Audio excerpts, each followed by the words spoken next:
Hey, so in this one I want to dive into how you can treat calories like your bank balance and create success across a 7-day week. So this is something we dive into quite a lot within the Nutrition Hub, and I work with a lot of clients on because people have lives and people want to be able to go out at the weekend and have a little bit of fun. People have work events, weddings, birthdays, whatever it may be. Heck, sometimes you just want to have a good time in life.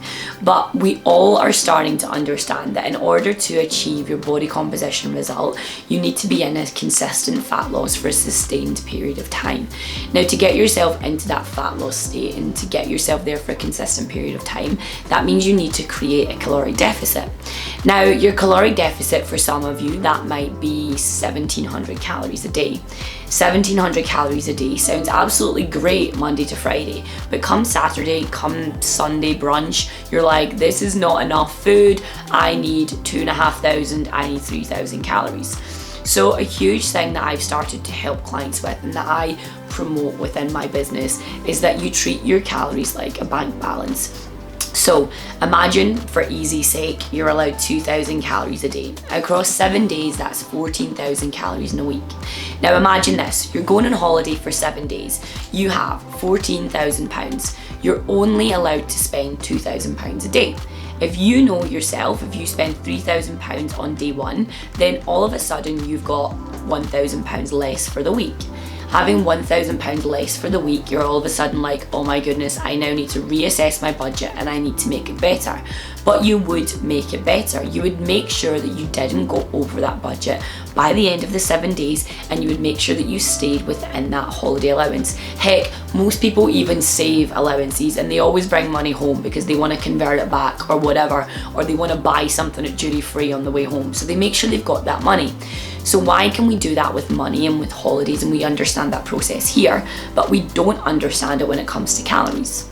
So think about your calories on the exact same page and on the exact same wavelength. A trick that I learned is to actually start your weekly calories on a Saturday. So if you know that you're starting your weekly calories on a Saturday and you've got 14,000 calories to last you the week, if you decide to go out on Saturday and you rip the absolute ass out of it and you use 4,000 calories, you then have 10,000 for the next 6 days. 10,000 for the next 6 days is a lot easier to work around and it's a lot easier to understand than it would be if, say, you cut your calories down at the beginning of the week because you know you've got a night out coming up on Saturday, but you're not quite sure how many calories you're going to need for the end of the week. And then you leave yourself with maybe only 1,800. And then you're constantly in that stress state of, I don't have enough calories for my Saturday night. I've not done this right. I'm just going to go off the radar. I'm going to go off the rails, whatever it is. And then you put yourself into that negative self-pity state. Hopefully this is making sense.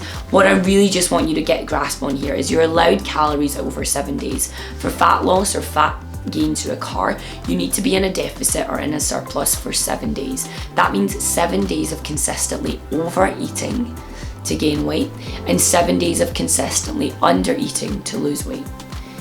It's mind blowing, right? I bet you all thought you could just eat in one day and you would gain weight, or you could not eat for one day and lose loads of weight. No, that's not how body fat loss works. It's a 7-day process. So treat your calories on a 7-day cycle. Start your week on a Saturday or on a Sunday if you want, and then really start to understand that allowance and get used to working with it.